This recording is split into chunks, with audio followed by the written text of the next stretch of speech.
Motion to spill. Case number 029. Divorced at the beach house. Welcome back to Motion to Spill. I'm your co-host.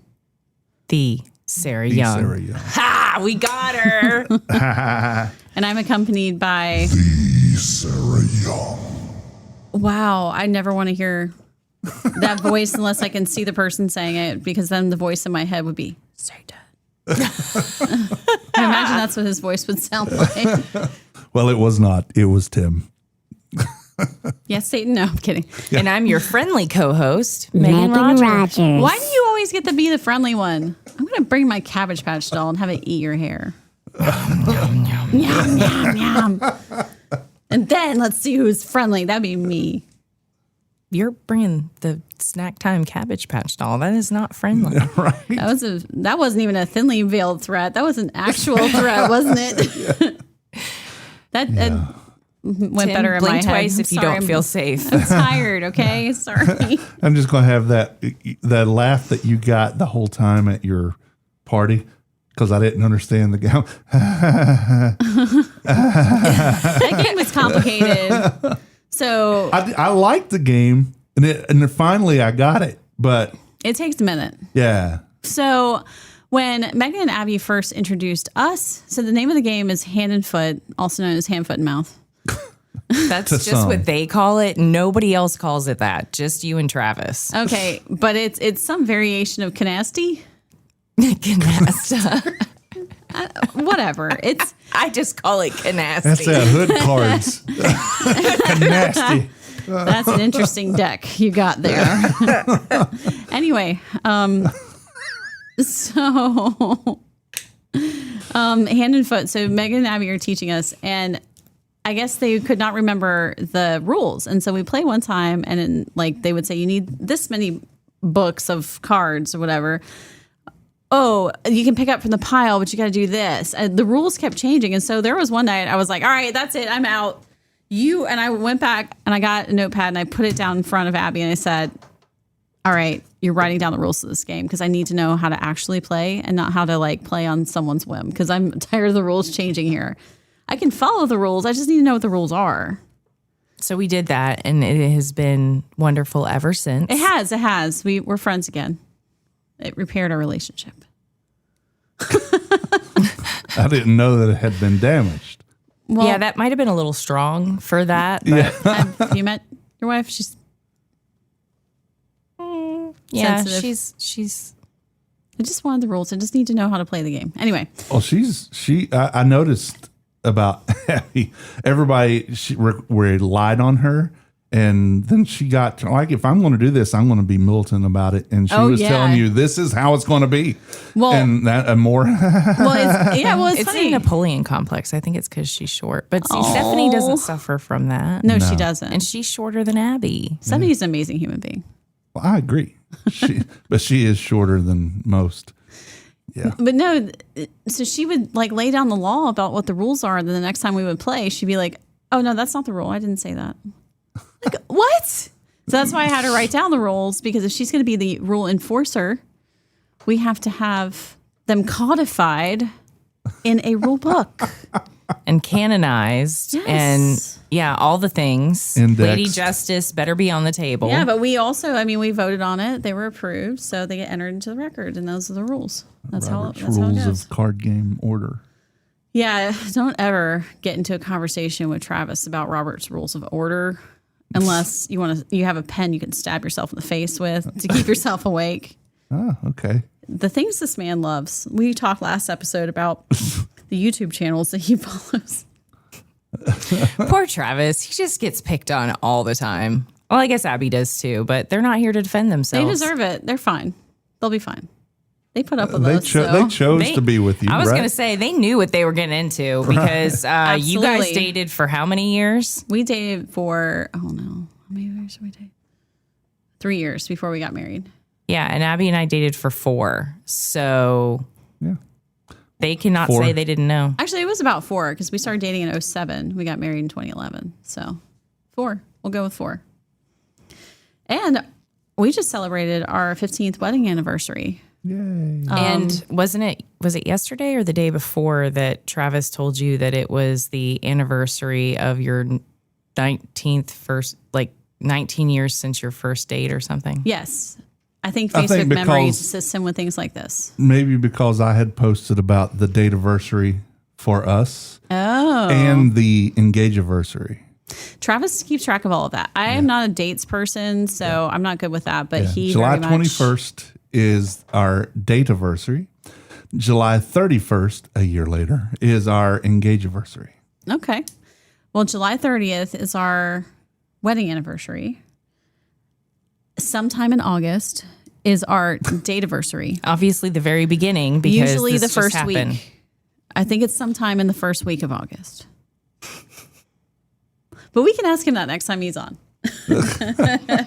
Okay. So, divorced and at the beach. So we've spent 2 episodes just murdering the Henderson family Not legally. literally. Yeah, just legally. But making the Hendersons beach house a legal nightmare. And in this episode, Monster House. blowing up the marriage. Oh, no.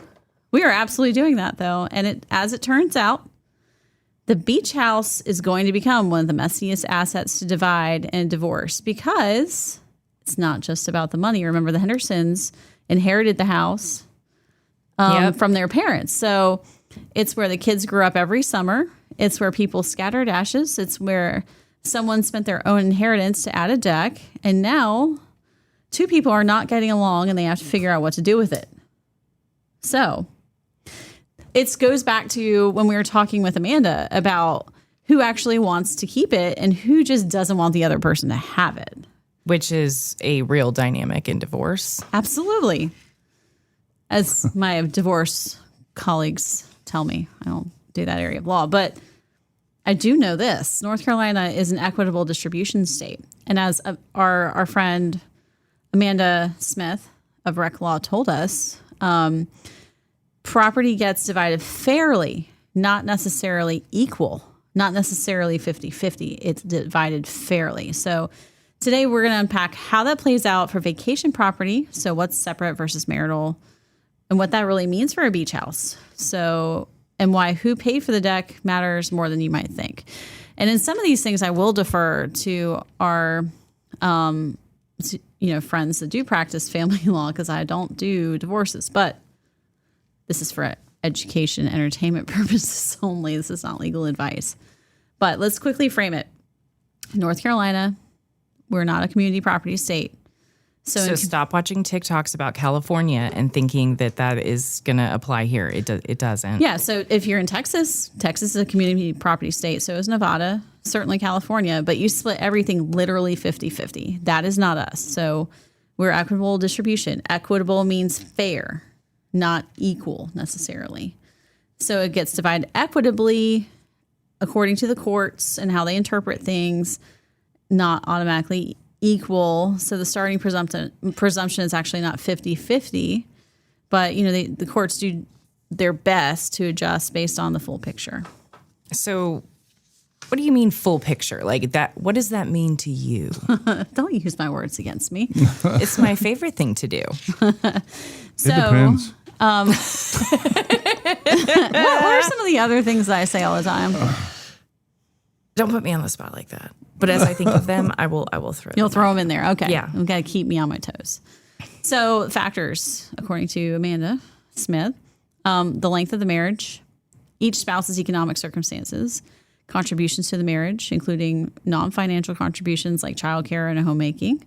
So like she stayed home while he was in grad school so that he could build his career.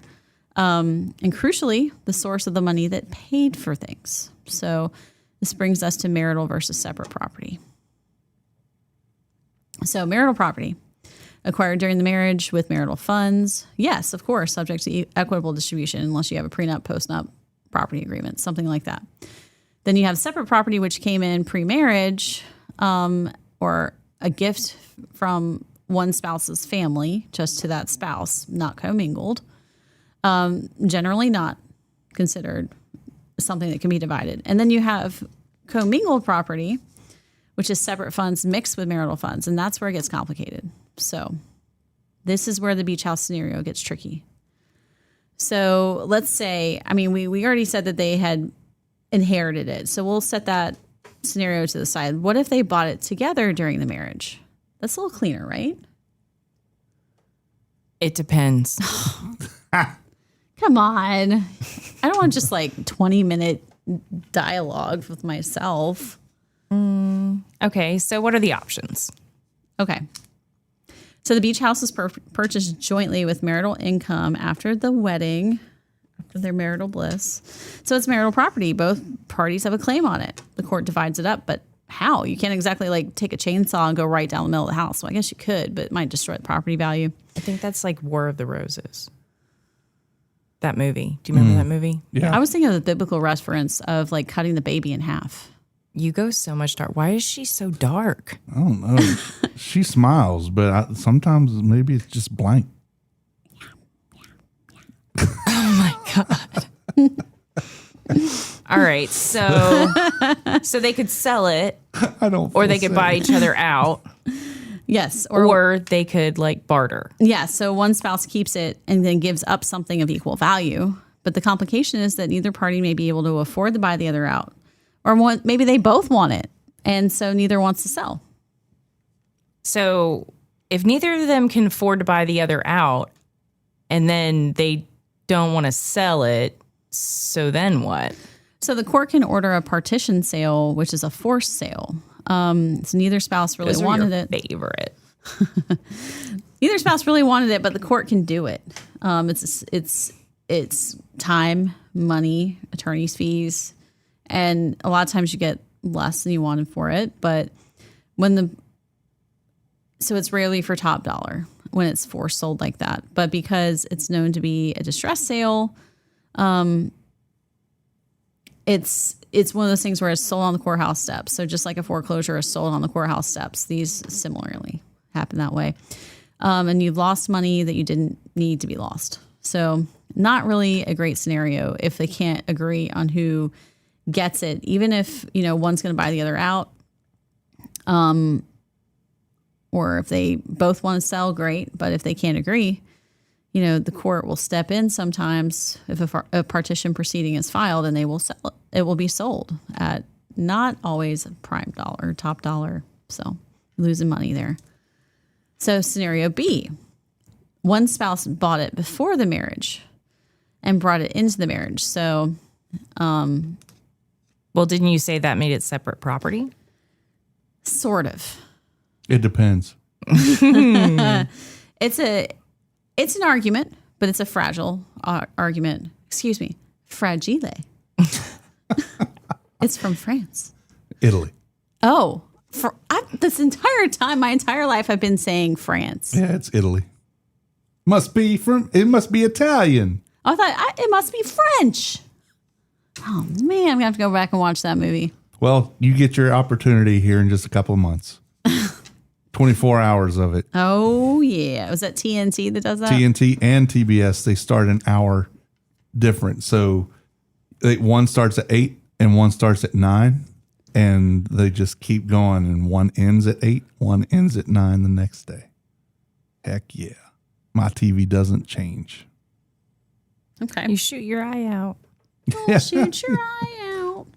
Okay. So it's fragile.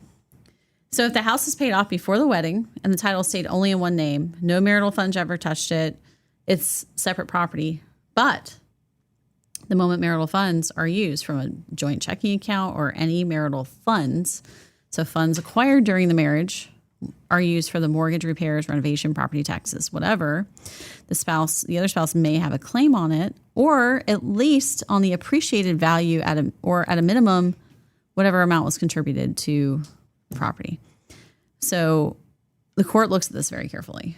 And I'm not a family law attorney, so I'm not going to go into it, but definitely consult one if you find yourself in that situation. But So now we go into scenario C, inherited property. yes. So inheritance is also separate property, but only if it's kept separate. So if the inheriting spouse deposits the inheritance check into the joint account and then uses that money to go buy something, It's marital property. It's marital property. Or uses it to renovate the jointly owned primary residence, or retitles the inherited beach house into both names, that separate property has been commingled. Commingling is one of the most expensive mistakes that people make in a North Carolina divorce. Once the funds are mixed, they're very hard to trace back. But if you think about it, I'm not advocating to keep all funds separate because, you know, when you get married and it's blissful, you're not always planning that eventually things are going to go down and it's going to end. So it's not that you're being unreasonable by doing that, but it's not looking so good. Maybe let's not sink our annual gift from mom and dad into a joint checking account and start renovating the primary residence with it. Let's not do that. So, okay. You've been warned. No, I'm just. Wait, we're not talking about primary residence. We're talking about beach house. Let's stay on track here. So, the valuation problem. So, even after you figure out who has a claim to what, you have to value it. A vacation property is notoriously hard to value because it's emotional. People are emotionally tied to it. So both spouses think it's more than it's worth, although houses on the coast these days are crazy astronomically expensive. But still, both people value it higher because there's that intrinsic value that you have to think about that's not necessarily a legal value, but it matters to somebody. Or they're just like, nah, I want more money. Mm-hmm. Yeah, because if you're like, oh, well, she really likes that beach house, she's going to have to add $100,000 to what she's going to buy me out for, like that sort of thing. So, how do you handle that? Are you getting ready to tell us? Well, an appraisal. So you have to get appraisal, and the timing of the appraisal matters. So, if in a separation that drags on for 2 years, a beach house that was worth $600,000 at separation might be worth $750,000 now by the time of distribution, or it could be worth $200,000 after it's devastated by a hurricane. So the date of valuation is often litigated. So what are your options here? You can sell and split the proceeds. You can buy one spouse out. You can have a deferred sale agreement. I don't like those. As a real estate attorney, no, don't do that. Please don't do that to me. A forced partition sale, which is the court-ordered sale we talked about when the parties can't agree. And that's the last resort because it results in significantly lower the market sale value. So not always, but in most cases. So you really want to try and find a way to agree, even if it means that, you know, you have to give up your dog. Gotta give up your pet. Poor Fido. Yeah, gotta give up your dog, gotta give up your cat, and maybe even your favorite recliner if you really want that beach house.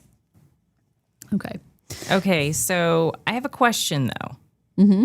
So looking at the Hendersons in the last episode, they've been renting the house. Bringing it full circle. So now they're divorcing. So what about the rental income? So great question. So my thought is, again, I do not do divorces, but it seems to me that rental income that's generated during the marriage is likely going to be considered marital income. So it would go into the calculation of the marital estate. So if one spouse has been pocketing the rental income and not disclosing it, that's a problem. If the rental income paid down the mortgage, that's relevant to valuation. So that could be an issue.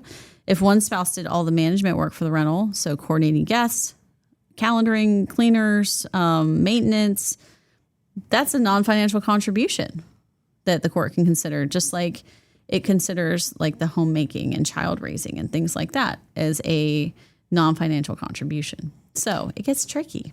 So going down that rabbit hole, what about the Airbnb account itself? Because that would be the profile, the reviews, and all that that's been built up over years. Yeah, you don't want to start from scratch on that. So it's a great question. And, we see that more and more now because that is the world we live in. There are a lot of Airbnbs out there. It's very popular now.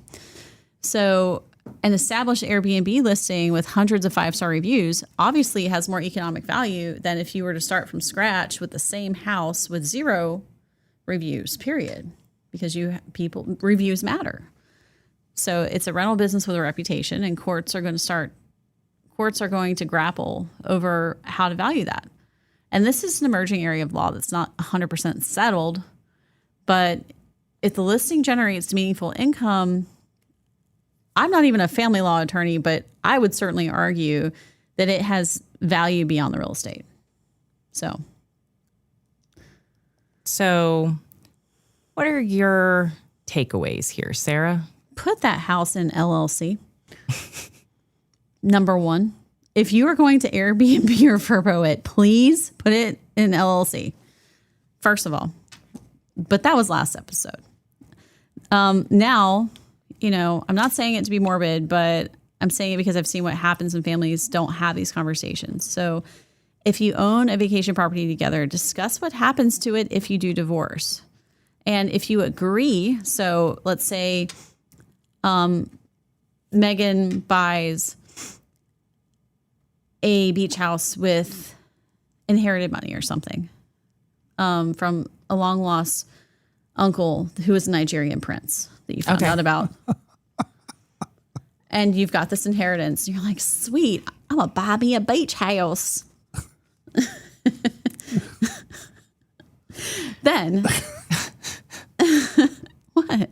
I love your voices. They're so funny. Then, you can do a prenup or postnup or even a property agreement that will handle what happens to it, because you're like, hey, if I'm going to buy a beach house with my inherited funds from my Nigerian prince I never met, uncle of a prince, whatever, then it needs to stay in my family. It's my money, So a prenup, postnup, or other property agreement can handle that. And it tells exactly what happens to specific property. It doesn't have to be grim. It can just be a statement of your own intentions. I mean, we had clients that we met with a couple weeks ago that were in a very similar situation where a house was being built on family land. And they just wanted to make it very clear as to what happens to that house if it was on the wife's family land. So if the wife passed away first, and the husband was like, yeah, I mean, I don't have, this is not our first marriage and I shouldn't have any claim on that. But they agree now. Yeah. 5 years from now, they might not. So always better to get it in writing now if everybody's willing to sign. So if you use separate funds on the jointly owned property, document it. Keep records of the inheritance deposit, the remodel invoice, the mortgage contributions. Financial tracing saves money on litigation longer. Sorry, I'm get tongue-tied. Financial tracing saves money in litigation later. So document. Of course, you're in marital bliss right now, right, Meghan? You're just living your best life, married to the love of your life. So you're not thinking about that. Living the dream. So if you inherited property and you want to keep it separate, don't retitle it jointly. So do not pay for it with marital funds. Talk to an estate planning attorney before you wed, not after. I know one. I know. I know a girl. Mm-hmm. So now across these 3 episodes, we have given the Hendersons a full estate planning crisis, an insurance disaster, and now a divorce. Oh my goodness. At what point do these people just sell this beach house? It is bad. That's some bad juju. I don't know what happened in that house, but it was never sage, clearly. So you know what we're doing for episode 4? Of this series? Yes. Yes. The summer series. The summer series of Sally slipping on the staircase. And breaking her arm, wrist, leg, vertebrae. Throwing a collarbone, wouldn't that be a thing if that hole in the floor was on the stairwell? Oh my God. That's, and then a ghost pops out Scooby-Doo style. Above an old Indian burial ground. And I would have gotten away with it too if it wasn't for them meddling kids. Sell, baby, sell. Sell that house. The Hendersons.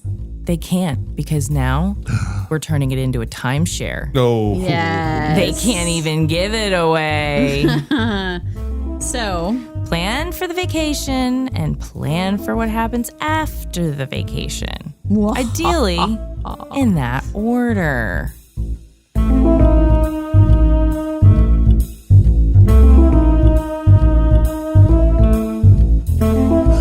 Quick reminder, while I am a lawyer, I may not be your lawyer.